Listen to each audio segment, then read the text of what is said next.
Kalau kayak Kris yang dia kasih lihat tuh di YouTube, sama nggak sama Krisnya, Gus? Sama sekali tidak sama. Tidak ada pencetan tombolnya? Bisa dilihat nanti. Ini kalau secara baik-baik ya. Kalau Marcel mau menemui saya, ayo sampai cari atau ikut saya, orang yang terkena santet. Kalau sampai hari Jumat, Iya. dia tidak ada itikat baik, gimana? Proses hukumnya akan berlanjut. Nasihat hukum saya untuk beliau 100 miliar untuk hal ini. Aduh, ngeri. Ngeri banget. Gus, lu ngerasa ganteng nggak? Biasa aja. Biasa aja. Nikmat Tuhan kayak gini dinikmati ya. Tapi gue denger, maaf ya Gus ya. Ini nggak apa-apa nih ya, gue sebelumnya Anda aja ya. udah semuanya tanyain aja. Saya kan nggak mau nyinggung juga. Enggak. Cuma saya harus fair juga, saya harus nanya dari semua Iya. perspektif nih. Siap. Kan kemarin udah ada pesulap merah nih sini. Dan dia juga ada di beberapa YouTube juga. Dia ngebongkar banyak sekali trik-trik orang. Nah kemarin yang paling viral tuh kronologi waktu dia mampir ke padepokanmu. Kamu kenal pesulap merah sebelumnya? Enggak. Kok bisa sampai begitu cerita-cerita dari kamu deh, Gus. Ya gitu deh. Gimana tuh ceritanya? Jadi awal mulanya sebenarnya saya itu sama sekali nggak kenal ya. Dengan namanya pesulap merah atau Bang Marcel itu saya sama sekali nggak kenal. Tiba-tiba saya dapat DM-an nih dari seseorang yang menyampaikan ke saya, "Bah, itu ada pesulap merah nih yang ngambil videonya panjenengan," begitu. Oke. Nah setelah itu saya lihat nih, saya cek, loh beneran ya gitu. Beliau ngambil video saya gitu. Untuk tujuan? Edukasi mungkin ya. Oke. Untuk edukasi ke masyarakat bahwa beliau ini kan ketika saya cek di channel YouTube-nya itu membongkar perdukunan. Wah mantap, luar biasa. Saya sangat mendukung sekali dengan apa yang dilakukan oleh Bang Marcel. Yaitu membongkar perdukunan. Karena sebenarnya sejatinya saya pun di bidang yang sama. Kalau sampean lihat di channel YouTube saya, itu saya setiap hari itu memberantas, menyadarkan dan mendatangi dukun-dukun yang merugikan masyarakat. Terutama dukun santet, dukun mengganda uang, terus dukun yang melakukan pencabulan. Saya selalu mendampingi orang-orang yang datang ke saya yang menyampaikan bahwa telah terjadi penipuan. Dia punya hutang terus datang ke dukun katanya bisa menggandakan uang, ternyata tidak. Ada sampai kejadian seseorang itu diusir sama suaminya karena uangnya digunakan untuk menggandakan uang ini. Nah, itu kan saya potong maaf ya Gus Siap. ya. Dia kan ceritanya mampir ke tempatmu. Ada janjian? Enggak. Lah, terus kok katanya dia mendapat tantangan Siap. dari pihakmu bahwa kalau mau membuktikan, kan dia kan bilang praktekmu itu sulap ya. Siap. Nah, dia buktikan tuh caranya gini. Terus dia bilang ada kalau berkeberatan silakan katanya. Terus ada tantangan tuh. Boleh datang untuk buktikan langsung ke tempat saya. Kalau ada mau datang baik-baik boleh, mau perang pun boleh. Benar nggak tuh? Ini perlu dijelaskan secara kafah menyeluruh ya. Oke. Kenapa ada video itu? Karena malamnya saya telah mendatangi seorang dukun, yang mana dukun ini mengatakan bahwa satu keluarga ini memfitnah keluarga yang lainnya, mengatakan ini mencari pesugihan. Dari malam saya temui bersama dengan Pak RT, Pak RW itu, paginya saya membuat sebuah video yang menyatakan bahwa siapapun dukun santet, siapapun dukun yang tidak terima dengan aksi yang saya lakukan, membongkar perdukunan, silahkan datang. Di video itu saya tidak menyebutkan nama Marcel, saya tidak menyebutkan siapapun, saya hanya menyebutkan siapapun dukun yang melakukan penipuan, yang melakukan pencabulan, silahkan datang ke Padepokan. Kalau tidak terima dengan apa yang saya lakukan tadi malam, silahkan datang ke Padepokan. Ada videonya, bisa dibuka di situ. Tapi tidak pernah ada tantangan langsung melalui via pribadi atau DM atau WhatsApp atau telepon atau apapun, nggak pernah ada? Sama sekali tidak pernah ada. Lah, berarti kemarin dari penjelasan pesulap merah bahwa ada tantangan itu dari mana? Sama sekali tidak benar. Jadi beliau itu melihat dari video saya yang menyatakan bahwa siapapun dukun, di situ ada kata-kata dukun, yang tidak terima dengan apa yang saya lakukan silahkan datang. Mau datang baik-baik monggo, mau bertarung juga silahkan. Oke, dan dia menganggap itu sebagai ajakan untuk mampir mungkin ya? Siap. Oke, berarti kan akhirnya dia datang tuh. Siap. Nah, waktu dia datang dia sempat ngehubungin pihaknya Gus. Saya sama sekali tidak mendapatkan informasi beliau menghubungi saya. Maupun pengacara. Sama sekali tidak ada. Tiba-tiba datang. Tiba-tiba datang. Nah, katanya waktu dia datang dia tidak disambut dengan baik, artinya dia disuruh menunggu dan lain-lain. Itu benar terjadi, Gus? Bisa dilihat dari live IG-nya Mas Marcel ya. Di situ saya lihat ketika beliau datang jalan kaki sampai di depan Padepokan lalu menemui security saya. Setelah ketemu sama security, beliau bertanya, "Mana Samsudin?" Kan begitu. Terus sama security saya jawab, "Beliau ada di dalam." Dan ketika itu beliau menyatakan, "Silahkan masuk." Security saya, dilihat di videonya. Nah, jawabannya dari Pak Marcel, Samsudin suruh keluar. Jadi beliau tidak masuk tetapi meminta saya untuk keluar. Akhirnya security itu datang kepada saya menyampaikan ketika itu saya sedang ruqyah. Bah, ada tamu dari Jakarta. Namanya pesulap merah, dia tidak mau masuk tapi panjenengan yang disuruh untuk keluar. Nah, ketika itu saya sampaikan kepada security saya, saat ini saya sedang ada ruqyah. Tolong beliau disuruh masuk saja. Nanti kalau beliau masuk silahkan melihat proses ruqyah di dalam. Setelah beberapa waktu, sampai saya menyuruh santri saya ada 3 waktu itu untuk menjemput. Beliau tidak mau masuk. Ketika sudah beberapa lama, akhirnya saya keluar. Tapi ketika saya keluar sudah terjadi percekcokan antara pengacara dan kepala desa dengan Bang Marcel. Itu pengacara dari pihak Gus ya? Dari pihak saya. Oke, terus lanjut. Nah, ketika saya keluar, saya berusaha untuk menemui Bang Marcel. Oleh kepala desa saya dihalangi. Nanti dulu, nanti terjadi percekcokan. Tapi pada akhirnya saya bisa menemui Bang Marcel. Lalu saya katakan, Bang Marcel, panjenengan itu orang baik. Kalau mau melakukan sesuatu ya dengan cara yang baik. Yuk silahkan sekarang masuk ke Padepokan. Kalau mau pembuktian, ayo dibuktikan di tempat orang yang terkena santet. Nanti malam saya ada undangan untuk melakukan pembersihan rumah ruqyah. Nanti silahkan ikut saya. Beliau menjawab bagaimana? Nggak usah, di sini saja. Oke, kalau di sini sekarang carikan orang yang terkena santet. Siapa? Kalau kita mau menangani santet tentu harus ada orang yang terkena santet. Nah, itu tuh dia ada ngomongin itu tuh. Nah, ketika itu beliau menarik temannya yang gendut itu. Mohon maaf ya. Ya, beliau ini. Nah, ketika saya bilang ini, itu orangnya langsung ketakutan. Enggak. Saya mau pulang aja. Gitu.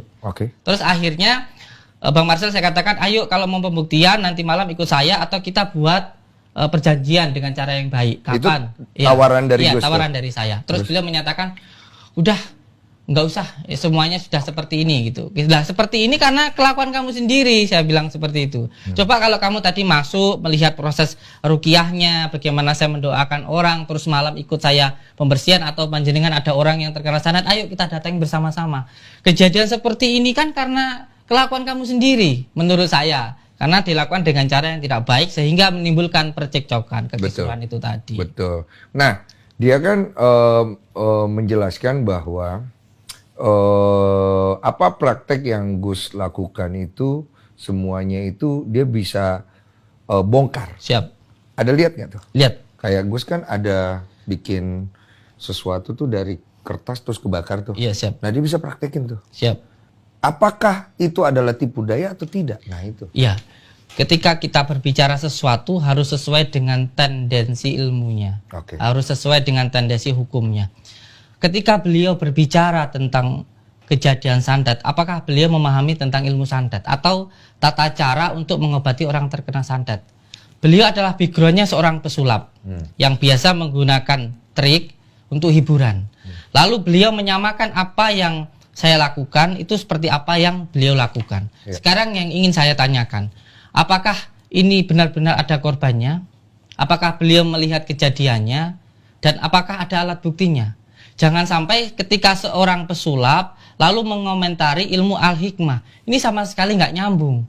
Kalau ilmu sulap itu berhubungan dengan pikiran, dengan trik. Tentunya dengan sen, ilmiah. Sedangkan ilmu al-hikmah itu berhubungan dengan goibiyah. Goibiyah itu tentang keimanan, tentang kepercayaan. Sesuatu hal yang dipercaya. Tentu saya tidak meminta untuk Kang Marcel ini percaya dengan saya, yang saya percaya tentu saya sama sekali tidak mengharapkan itu. Tetapi jangan sampai ketika beliau tidak percaya lalu menghina maupun membuli, itu tentu hal yang tidak baik menurut saya. Tapi dia berani membuktikan apa yang Gus lakukan, seperti membuat asap dan api itu dia praktek juga nih di sini. Itu Gus ngelihat itu nggak? Saya lihat itu. Sama nggak prosesnya? Sama sekali tidak sama. Tidak sama? Sama sekali tidak sama. Apa yang beliau lakukan ini adalah trik yang biasa beliau lakukan untuk tanda kutip tipuan hiburan. Betul, itu betul. Dia jelasin itu. Tapi jangan sampai ketika dirinya melakukan penipuan lalu menuduh orang lain melakukan penipuan dengan apa yang dia lakukan. Tentu tidak akan sama. Betul. Saya bisa menghadirkan orang yang terkena sihir ini. Ada seseorang, saya membawa sebuah foto ronsen.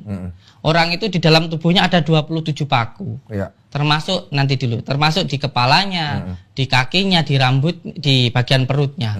Lalu ketika datang ke tempat saya doakan, lalu dia muntah paku. Dan setelah di ronsen kembali, pakunya itu sudah hilang. Ada buktinya? Ada.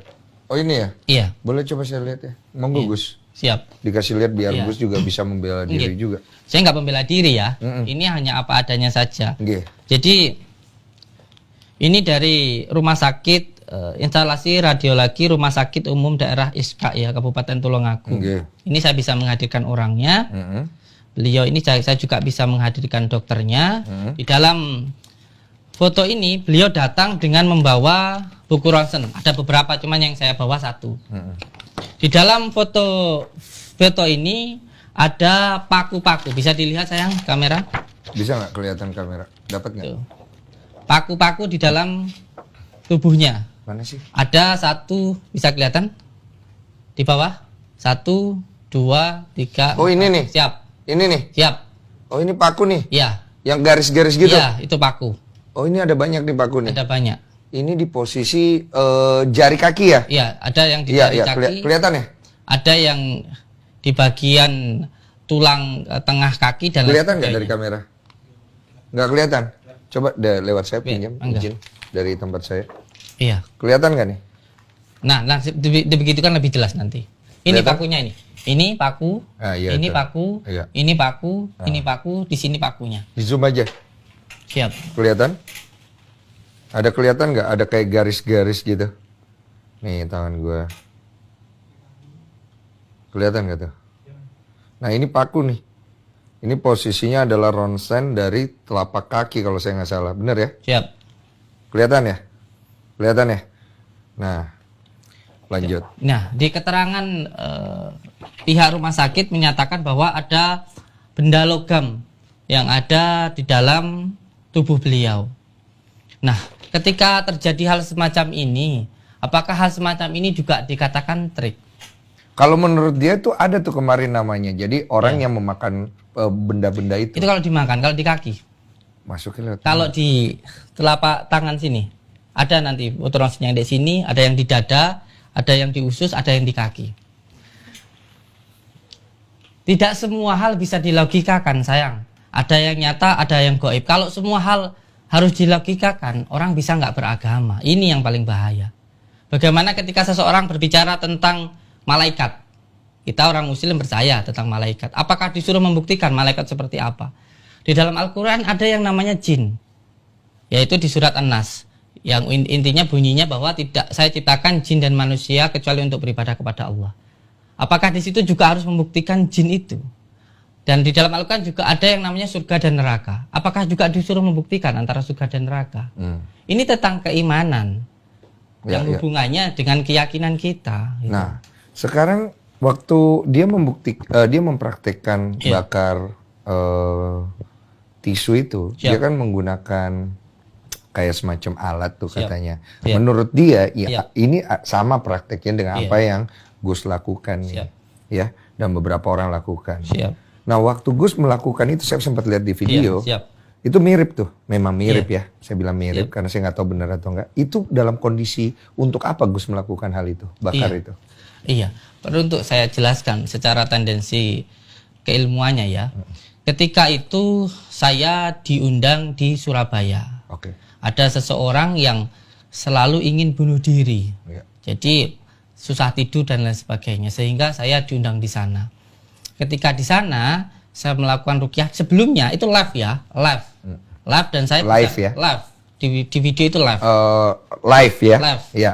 Jadi sama sekali tidak ada pemotongan maupun yang lainnya. Ya, tidak ada editing lah. Nah, ketika itu saya live datang ke sana. Nah, ketika di sana saya belum pernah masuk ke dalam rumah itu. Lalu ketika saya melakukan doa-doa, di situ ditemukanlah sebuah buhul atau ikatan yang ada di dalam rumah itu. Dan bukan hanya itu. Setelah saya pulang beberapa waktu kemudian, orangnya itu kan biasanya saya minta untuk sholat dan dzikir. Ya. Nah, ketika dzikir itu katanya menemukan mendengar suara ledakan, lalu ditemukan lagi, diantarkan juga ke tempat saya. Apa itu? Berupa seperti tali pocong begitu, putih-putih begitu menggantung di atap rumah seperti itu. Oke. Kemudian? Jadi, yang ingin saya sampaikan, jangan mentang-mentang kamu sering menipu lalu menuduh orang lain juga menipu seperti kamu. Tidak seperti itu, sayang. Iya. Kalau kecuali kamu sudah benar-benar melihat kejadiannya, sudah berbicara dengan korbannya, baru kamu boleh berbicara. Iya. Kalau hanya sekedar asumsi, ini nanti kelanjutannya seperti seseorang yang suudzon, mentang-mentang dirinya sering mencuri seumpamanya. Lalu ketika melihat seseorang itu di sana, wah dia itu kaya karena seperti saya loh, suka mencuri begitu. Nah, sedangkan kita hanya di rumah kita sendiri, tidak melakukan apa-apa, lalu kita dituduh melakukan pencurian. Lalu ketika itu ditanyakan oleh pemilik rumahnya, yang saya curi itu siapa? Lalu kejadiannya di mana? Alat buktinya apa? Sama sekali tidak ada pembuktiannya. Sehingga karena luasnya opini di masyarakat seperti ini, masyarakat tergiring opini bahwa orang ini benar-benar melakukan pencurian. Iya. Itu yang sekarang terjadi sama Nah, Gus. sekarang dari kejadian ini banyak sekali masalah-masalah yang timbul, seperti kerusuhan, perusakan, dan ancaman-ancaman pembunuhan, terutama di dalam diri saya dan keluarga saya bersama dengan santri-santri saya. Ada itu. Sudah banyak sekali dan ini sudah saya laporkan ke pihak yang berwajib. Ada yang berniat untuk menembak saya. Ini cerita ini hanya saya sampaikan di tempat ini. Nah, Gus, bagaimana caranya kita meyakinkan masyarakat dengan apa yang sudah dia praktekkan dengan apa yang Gus praktekkan itu berbeda? Iya. Jadi sekarang yang harus membuktikan tentu yang menuduh. Ketika dia menuduh, maka dia harus bisa membuktikan. Dia mengatakan seseorang melakukan penipuan. Tetapi ketika dia menuduh tidak bisa membuktikan, itu juga penipuan. Nah, lalu itu yang melakukan penipuan di sini siapa? Betul. Nah, itu kan praktek yang dia tampilkan kemarin kayak dia bisa menyalakan api, terus kemudian keris keris yang ada listriknya. Itu bukan cukup bukti untuk membuktikan bahwa apa yang Gus lakukan itu adalah tipu daya, bukan? Apakah yang dia lakukan itu sama dengan kejadian yang di tempat itu? Nah, menurut Gus sama nggak? Jelas-jelas sangat berbeda. Apanya yang beda jadinya, Gus? Dari tempatnya, kejadiannya, orangnya, semuanya sudah berbeda. Tapi kalau kita lihat pakai mata ya mirip-mirip sih memang, Gus. Ya memang mirip, tetapi tidak sama. Apakah kalau di sini kaya, di sana hasilnya dari mencuri, di sini dari bekerja, walaupun sama-sama kaya, tetapi prosesnya ini berbeda. Nah, itu saya setuju. Siap. Nah, sekarang Gus, waktu Gus yang bakar-bakar itu ceritanya lagi ngapain itu bakar itu? Iya, perlu untuk dipahami bahwa penyakit non medis itu ada 3. Ya. Jadi nggak semua hal itu juga berkenaan dengan santet, itu tidak. Ya. Jadi ada penyakit non medis itu karena ain. Ya. Ain itu pujian tidak menjalankan asma Allah. Yang kedua karena ketempelan. Ketempelan itu karena 4 hal: tempat, nasab, tidak taat, maksiat. 4 hal ini. Ya. Yang ketiga baru karena sihir. Nah, sihir sendiri ini ada beberapa jenisnya. Salah satunya kalau kita di Jawa itu sering bilang banaspati, yang biasanya terbang seperti bola api lalu jatuh di atap rumah orang. Ya. Nah, ketika kita melakukan doa-doa lalu muncullah sebuah ikatan atau sering juga disebut buhul. Nah, ketika kita bacakan doa-doa itu terjadilah hal yang di luar dari kenalaran. Apakah saya itu ketika itu bisa seperti tidak, itu pun juga tidak sering terjadi. Itu terjadi hanya ketika Allah itu berkehendak saja. Oke. Seperti ketika ada orang yang datang, kita doakan terus tiba-tiba dia muntah paku. Apakah saya bisa mengeluarkan paku? Tidak. Itu hanya karena doa dan saya menjadi lantaran sababiyah sehingga orang itu keluar paku. Saya sudah sering mengatakan kalau saya itu nggak sakti loh. Saya itu hanya seorang hamba yang hanya berdoa.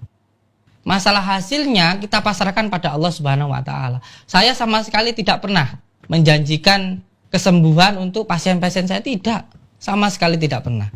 Jadi ketika panjenengan datang ke saya di sini, kita niatnya untuk silaturahmi lalu berdoa bersama-sama, nanti masalah hasilnya kita pasrahkan kepada Tuhan yang Maha Kuasa. Itu saja. Nah, kalau kayak keris itu juga panjenengan tidak pernah pakai keris gitu loh. Iya. Keris listrik apa ya? Iya. Buat ngedetek iya. Di sini ada santet gitu. Iya. Sebenarnya keris itu kan peninggalan dari leluhur kita, nggih. Iya. Jadi jangan sampai dikatakan bahwa keris itu syirik, tidak. Jadi doa itu ada 3. Ada yang dengan ucapan, ada yang dengan perbuatan, ada yang dengan barang. Nah, ketika kita menggunakan sebuah media, terkadang saya menggunakan media sandal, kadang menggunakan sapu lidi, kadang menggunakan air putih, kadang menggunakan kunyit dan madu. Nah, ketika beliau menyatakan bahwa itu adalah keris yang seperti beliau sering tampilkan itu, apakah beliau sudah pernah melihat keris saya? Kenapa nggak coba masuk, saya lihat dulu dong kerisnya, kayak gitu. Tunjukkan dong kerisnya ke saya, begitu. Kan nggak sempat. Kita samakan dah. Maksud saya setelah ketemu sama Marcel di depan Padepokan, masih ketemu lagi di Polres. Oh, ketemu lagi? Ketemu lagi di Polres. Oh iya, aku dengar itu. Terus. Di situ pun saya juga ngomong sama beliau, Bang Marcel, panjenengan itu orang baik. Ayo dilakukan dengan cara yang baik. Yuk datang ke Padepokan. Kalau nggak mau ketemu di Padepokan, kita ketemu di luar. Dan setelah ini pun juga saya sempat teleponan loh sama Bang Marcel. Saya teleponan lewat temannya yang namanya Bang Joko Arek. Disambungkan bertiga. Ayo kita ketemuan. Kalau nggak mau ketemuan di Padepokan, kita ketemuan di Jawa Tengah. Iya, netral lah. Iya. Ketika saya berbicara ke beliau, beliau tidak mau. Terus saya tanya lah, sebenarnya niat panjenengan itu ke tempat saya untuk apa, begitu? Kan mau membuktikan. Nah itu kalau membuktikan, kenapa nggak mau bertemu dengan saya? Kenapa sih? Akhirnya, ya mungkin dia udah nggak nyaman kali ya. Nggak nyaman kan bisa di tempat yang lain. Iya juga sih. Di Jawa Tengah kan bisa. Atau sekarang saya di Jakarta. Kenapa nggak mau nemuin saya? Ini kalau diketemuin berdua mau nih? Kenapa saya jauh-jauh dari Blitar ke sini kalau nggak untuk bertemu? Iya benar juga sih. Makanya gue bingung. Maksudnya panjenengan berani ke Jakarta, berani muncul. Ya berarti kan panjenengan juga berani untuk bicara bahwa ya saya nggak salah gitu kan ibaratnya. Saya hanya ingin beliau itu menjelaskan kepada saya bahwa apa yang beliau tuduhkan ke saya ini ayo dibuktikan. Ketika saya melakukan penipuan, siapa yang saya tipu? Nah sekarang piye mau ngebuktiinnya? Sedangkan kan Gus sendiri bilang itu tidak bisa terjadi ya pasti terjadi. Ini kan atas kehendak Allah ya. Misalnya ibaratnya ini kebakar gitu kan. Itu kan bukan terjadi karena tiba-tiba Gus, oh ini pasti akan terjadi. Kalau dia kan pasti terjadi karena kan dia bisa jelasin tuh. Nah ngebuktiinnya gimana? Makanya kalau tidak bisa membuktikan, kenapa menuduh? Apa sudah melihat secara pasti? Ini kan berarti hanya sekedar asumsi. Ya asumsi beliau, asumsi yang makanya waktu beliau datang ke Padepokan, saya ajak masuk ke dalam.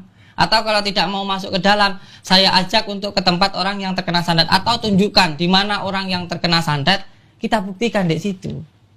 Jadi berbicara itu harus sesuai dengan sesuatu yang nyata, begitu. Bukan hanya sekedar opini, bukan mentang-mentang saya itu sering menipu lalu menuduh orang lain juga menipu seperti saya. Katanya dia bilang ya masalah cari orang santet itu, katanya dia disuruh cari orang yang terkena santet. Terus dia bilang akhirnya kenapa dia bilang itu akhirnya akan sia-sia. Ini yang saya tanggap ya. Itu yang saya tangkap ya, mohon maaf kalau salah. Jadi kalau dia cari nih, udah susah-susah cari nih, datang, Gus akan bilang, cek, bilang, ah ini orang nggak kena santet, cari lagi, wah ini orang nggak kena santet, jadi nggak selesai-selesai, itu loh maksud dia. Ini hanya sebuah alasan saja. Kan saya sudah menyampaikan tadi, kalau panjenengan nggak bisa mencari orang yang terkena santet, saya akan mengajak beliau untuk menemui orang yang terkena santet. Saya ajak, ayo bareng bersama saya datang ke tempat orang yang terkena santet yang mengundang saya. Selesai. Iya benar sih. Tapi tidak mau.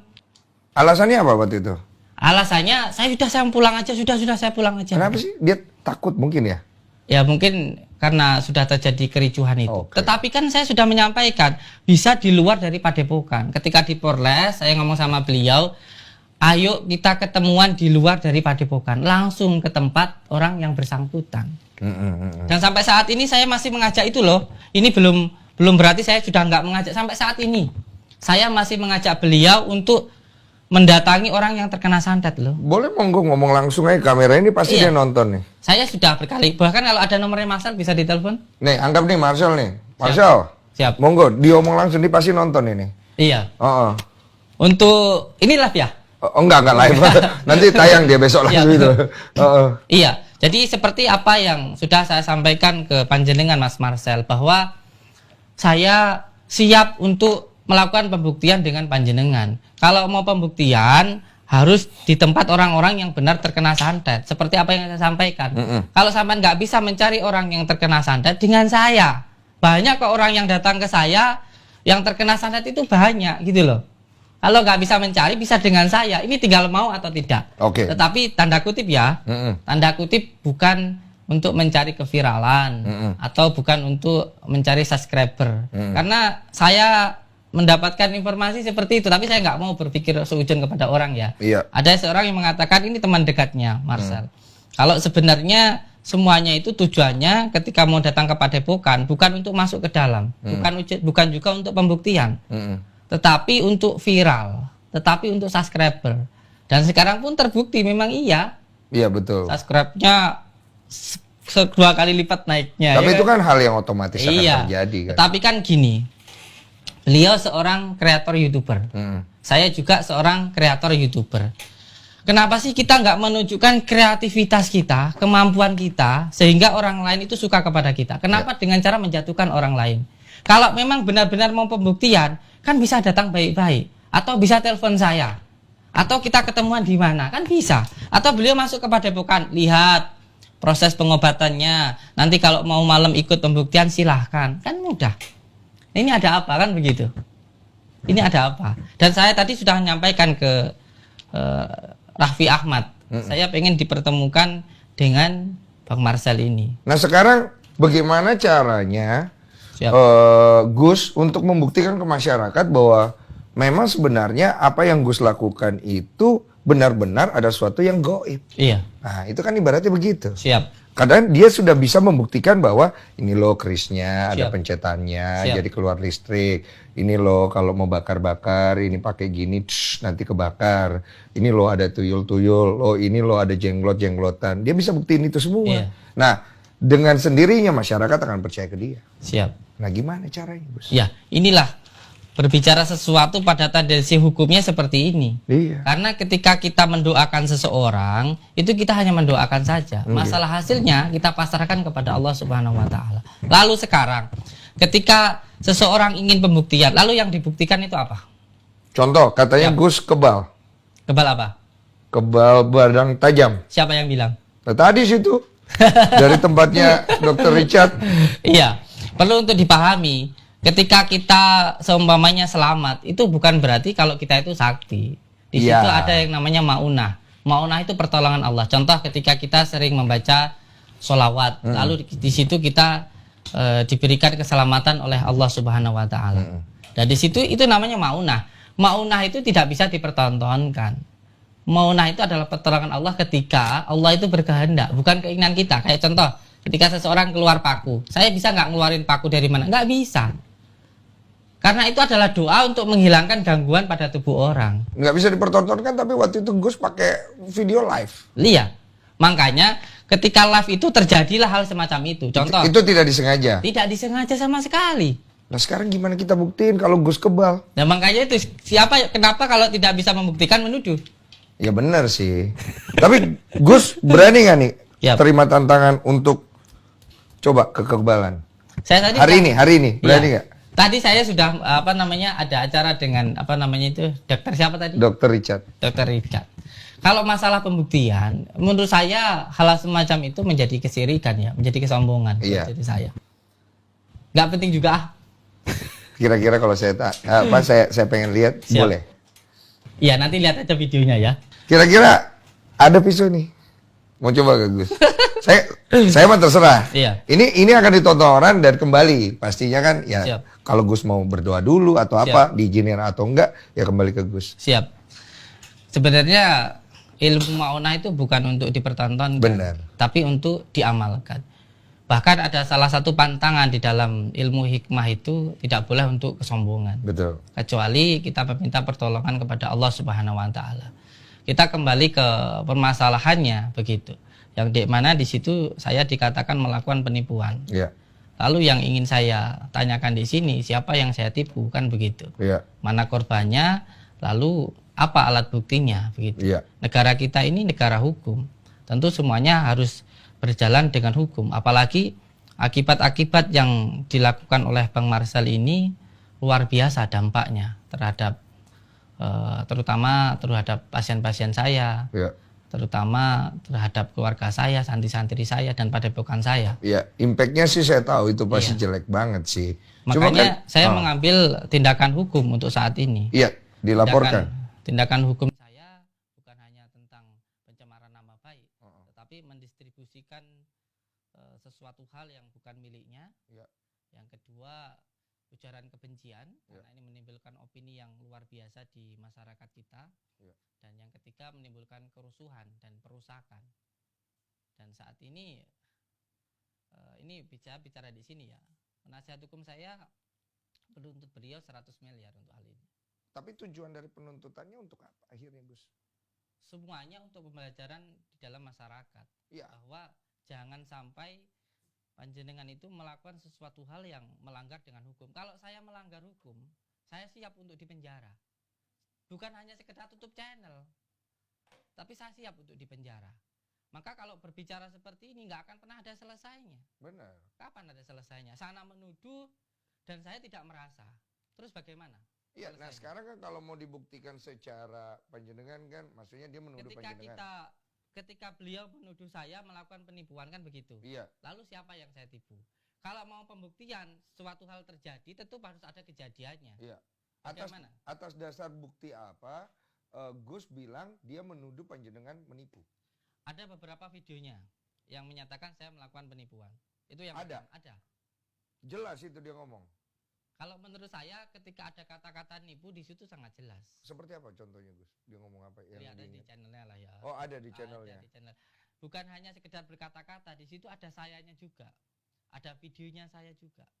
Bukan hanya sekedar mengatakan orang ini menyebut namanya, bukan. Tapi ini juga sudah ada. Sekarang videonya. kalau di pengadilan gimana ini ceritanya nih? Ini hakim nih ya. Siap. Kemudian panjenengan menuntut dia nih. Siap. Dia nipu saya, terus dia buktiin. Nah, gini cara nipunya. Iya. Terus saya tanya, siapa yang ditipu? Oh, itu pasien. Pasien yang mana? Tunjukkan ke saya. Katanya ada pasiennya. Iya, boleh nanti dipujukan di pengadilan kalau saya menipu. Nggak ada pasien yang... Nggak, boleh dicek sekarang di pihak kepolisian, Polres maupun di Polda. Handphone gue dong. Saya belum ada satu laporan pun yang menyatakan bahwa orang itu ditipu oleh saya. Nah, di TikTok nih ada nih. Siap. Izin ya, aku biar sekalian ya. Siap. Nah, biar sama-sama fair lah ya. Siap. Aku di sini di tengah Siap. aja. Di TikTok ini baru tadi aku dikirimin, Siap. ada orang yang mengaku, wah ini monggo. Iya, siap. Dilihat aja. Saya tinggal di Blitar. Siap. Suaranya. Kenal sama Gus Samsudin juga di Iya. Blitar. Iya, ini saya sudah tahu. Udah lihat. Video ini muncul 1 tahun yang lalu Iya. di channelnya Lacak. Dan ketika itu saya sudah melaporkan beliau dan beliau sudah meminta maaf ke saya. Oh, Di 1 channel tahun yang lalu ini. Iya. Dan orang ini menyatakan bahwa dia pun juga tidak tahu dari mana dapat videonya. Kan lucu. Katanya dia ngupload tapi tidak tahu videonya. Itu mengatakan kalau dia itu saya cabuli. Iya. Iya. Dicabulin. Siap. Tapi mukanya nggak kelihatan. Nah itu. Kenapa? Begini sayang, coba dipahami dulu. Ketika seseorang mengatakan saya melakukan pencabulan, katanya saya bawa ke hotel sekarang.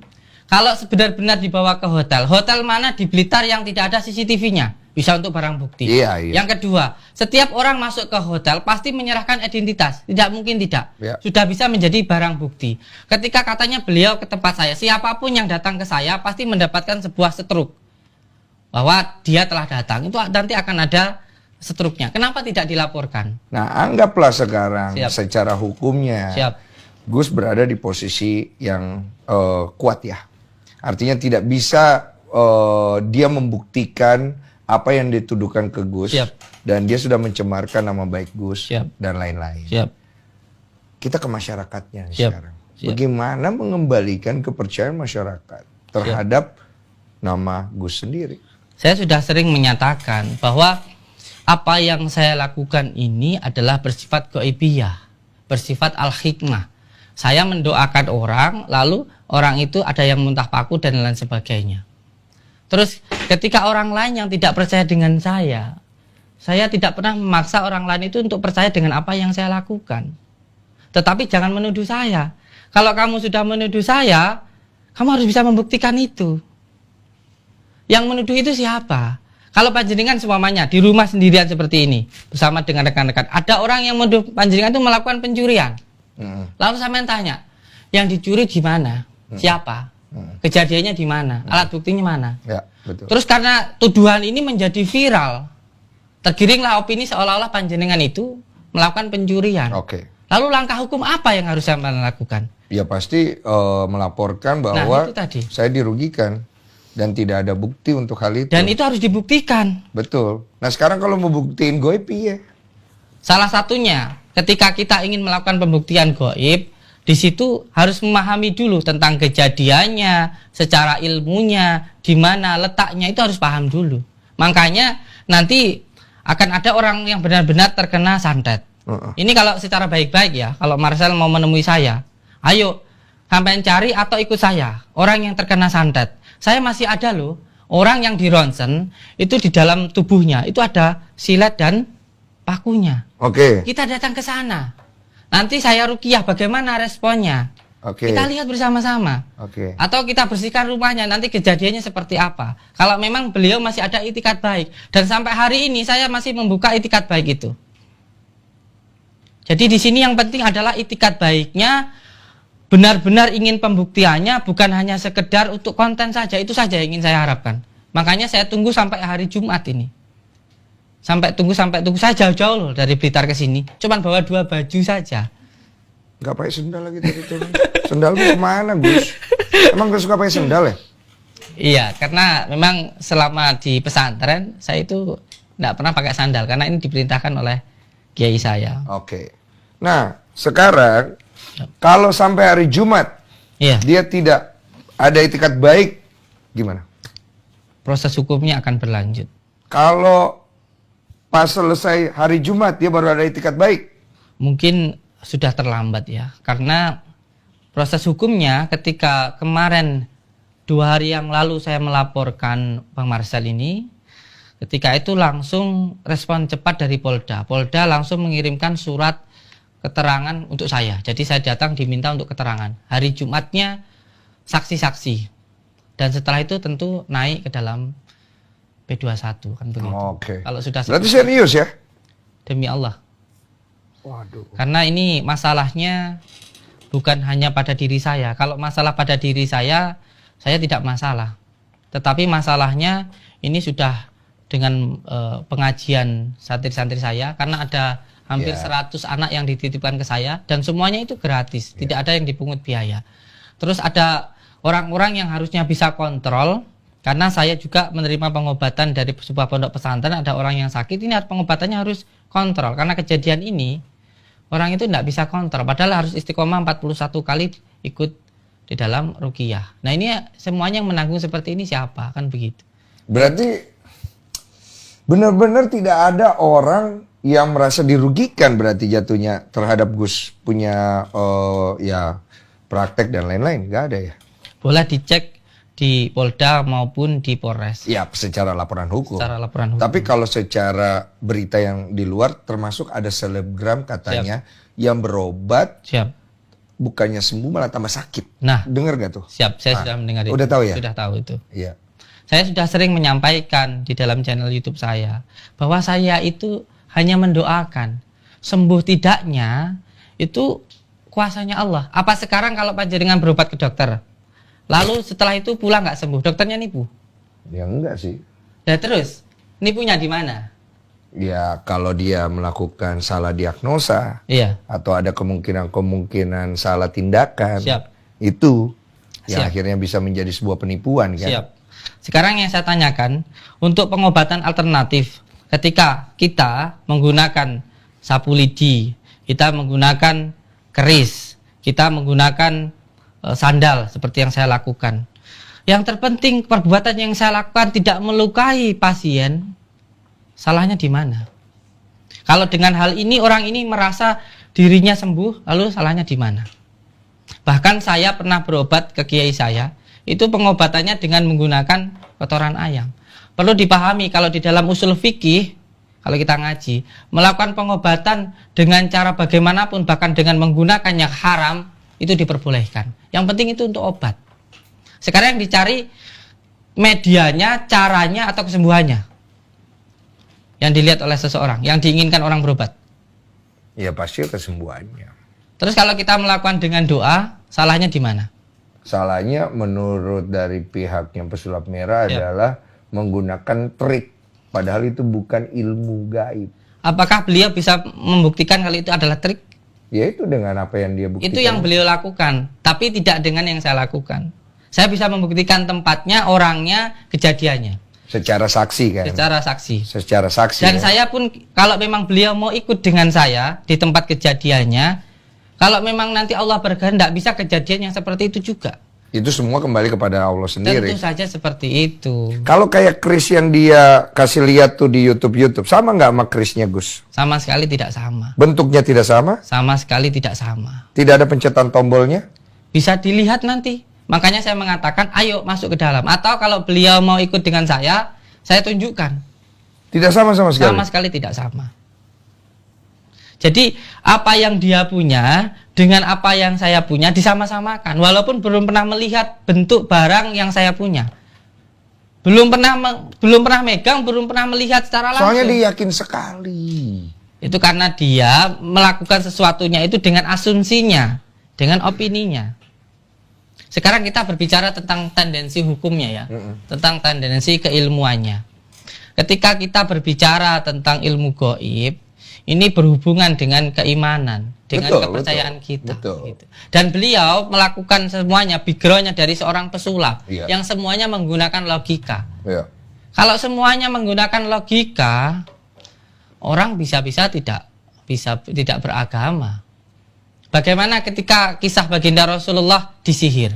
Ada di dalam Al-Quran. Termasuk Nabi Sulaiman. Nah, memahami tentang asbabun nuzulnya surat Falak An-Nas. Itu turun karena baginda Rasulullah itu disihir. Di dalam Al-Baqarah juga ada keterangan itu. tentang hal itu. Iya. Saya sekarang ini hanya menunggu itikat baiknya saja dari Bang Marcel. Mau nggak ikut dengan saya? Atau beliau tunjukkan orang yang terkena santet, kita buktikan di situ. Fair lah ya. Atau beliau datang ke tempat saya, lihat proses pengobatannya, proses rukyahnya bagaimana. Begitu. Jadi bukan hanya sekedar asumsi saja, begitu loh. Kalau tidak mau di tempat saya, yuk di tempat yang lain, begitu. Dan kira-kira kalau kemudian pembuktian bersama-sama itu disiarkan secara langsung, panjenengan berkenan? Saya sangat-sangat setuju. Gentle juga sih.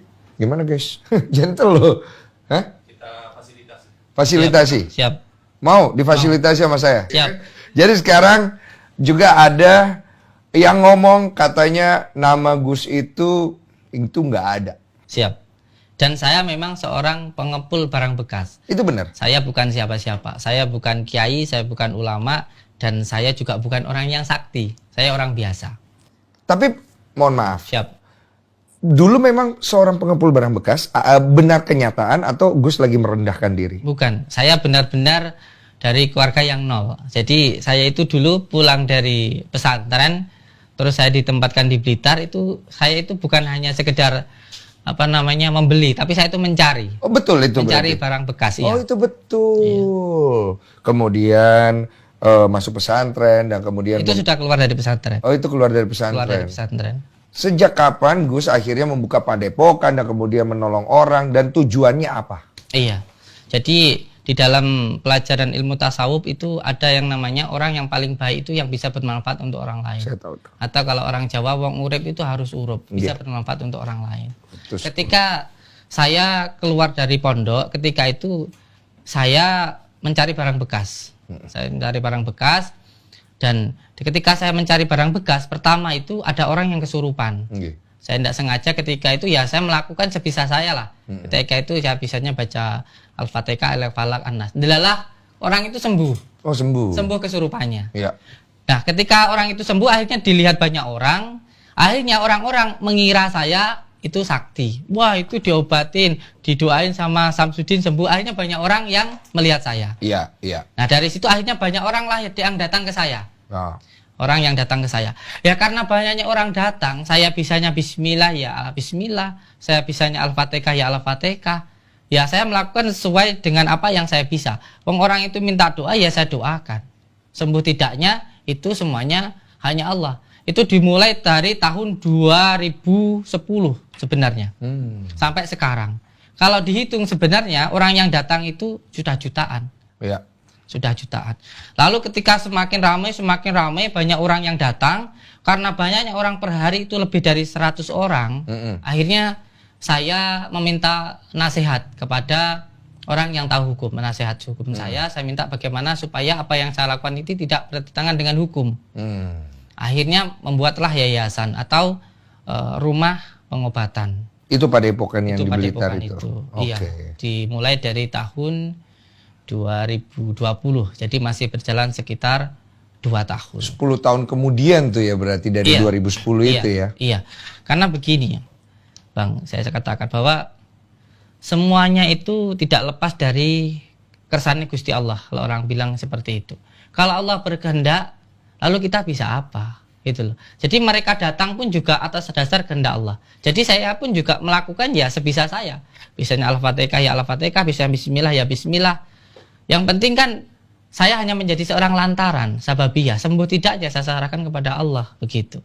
Nah, kalau kata Agus, orang Jawa itu kan sering manggil orang-orang itu kan, kalau semuanya orang itu dianggap bisa ngobatin orang atau mendoakan orang, itu kan dipanggil Cah Bagus. Cah Bagus itu maksudnya orang yang memberikan nama itu. Iya, bagusnya hati kan gitu. Karena hati adalah tempatnya Gusti. Nah, kalau masalah panggilan, saya mau dipanggil apapun ya silahkan yang memanggil saya. Oke, ini juga ada satu pertanyaan, Gus. Katanya pengobatan Anda memungut biaya. Siap. Apakah itu benar atau tidak? Nah, makanya itu harus dilihat secara langsung. Ya. Supaya tidak salah paham. Di dalam pengobatan saya itu menggunakan 3 metode. Yang pertama, secara fisikisnya, pikirannya. Yaitu dengan cara biasanya kita bacakan asma-asma Allah. Yang kedua, secara non medisnya. Atau gangguan jinnya. Jadi gangguan jin itu tidak akan masuk ke dalam diri seseorang kalau fisikisnya, kalau pikirannya itu tidak terganggu. Yang pertama biasanya jin masuk karena al-ghadab marah. Yang kedua karena alladzi wasyu fi sudurina siminal jinnat waswas. Dari yang sering marah sama suaminya mungkin. Karena suaminya mau nikah lagi mungkin. Masa itu gangguan jin? Itu mah nggak perlu pakai jin. Iya. Ini tanda-tandanya, diagnosanya, atau yang menyebabkan gangguan jin itu masuk. Ini ada di dalam Al-Quran. Betul, itu saya setuju. Iya. Jadi begini, ada penyakit yang namanya penyakit taif, penyakit psikis yang diakibatkan oleh gangguan jin.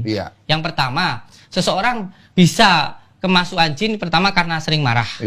Karena sering sedih, tidak menerima dengan apa yang Tuhan berikan kepada kita, sehingga dari gangguan psikisnya, pikirannya yang sering marah-marah tadi mengakibatkan gangguan jin. Nah, ketika jin masuk, itu juga nanti bisa menyebabkan penyakit dohiriyah atau badan kita. Makanya apa yang saya lakukan itu hanya kembali ke hitoh, kembali ke Al-Quran, bahwa Al-Quran itu adalah syifa, obat untuk berbagai macam penyakit, penyakit medis maupun penyakit non medis. Dan di sini kita hanya mendoakan saja. Selebihnya kita pasrahkan kepada Allah. Saya sama sekali tidak pernah mengatakan kalau saya itu sakti loh, saya itu bisa begini, saya itu bisa begitu. Tidak pernah sama sekali. Wong dimarahin istri aja masih takut, kok sakti apa? Cuma kalau pemungutan tarifnya ada nggak akhirnya? Iya. Di dalam metode ini tadi, 3 metode tadi itu ada yang pertama ruqyah. Yaitu yang pertama daftar hanya menggunakan KTP. Nah, inilah yang menjadi masalah. Kenapa kemarin katanya si Marcel dimintain KTP? Iya, KTP dimintain. Iya, karena siapapun yang bertabung ke Padepokan itu yayasan. Dan yayasan itu ada tanggung jawabnya terhadap desa maupun kepada Iya, harus Ke ada kepolisian. itu. Siap. Ya, daftar Itu paham lah ya. standar Iya. itu. Nah, setelah seorang daftar lalu beliau ikut ruqyah, ikut terapi. Nah, setelah terapi nanti minum degan. Nah, kalau seumpamanya orang ini cukup dengan ini ya sudah silahkan. Ini doa dengan ucapan. Ada lagi doa dalam bentuk perbuatan. Ketika seseorang ini sudah datang, sudah diruqyah lalu pengen pengobatan dengan cara perbuatan tadi. Oh, saya pengen didoakan oleh anak yatim piatu. Setelah itu nanti bikin tumpeng. Nanti bareng-bareng didoakan. Terus nanti setelah itu dilakukanlah doa bersama. Baru bayar. Nah, ini untuk beli tumpengnya ini aja. Oh, beli tumpeng. Beli tumpeng untuk diberikan ke anak yatim dan para santri itu saja. Berarti dari pihak Gus tidak ada tarif tertentu yang akhirnya diberikan kepada pasien. Tidak. Jadi saya katakan kalau ini tumpengnya mau bikin sendiri ya silahkan. Ya. Kalau mau beli di luar ya silahkan. Atau mau bikin di sini bersama-sama juga silahkan. Berarti pihak Gus tidak pernah meminta atau memungut biaya sama sekali. Sama sekali tidak. Tidak pernah. Tidak pernah. Soalnya ini pasti banyak yang nonton. Siap. Ini kira-kira kalau Gus berani kepada semua kalau misalnya ada yang berkeberatan atau Siap. pernah itu atau Siap. memang Gus berbohong di sini, Siap. mereka boleh nih. Boleh.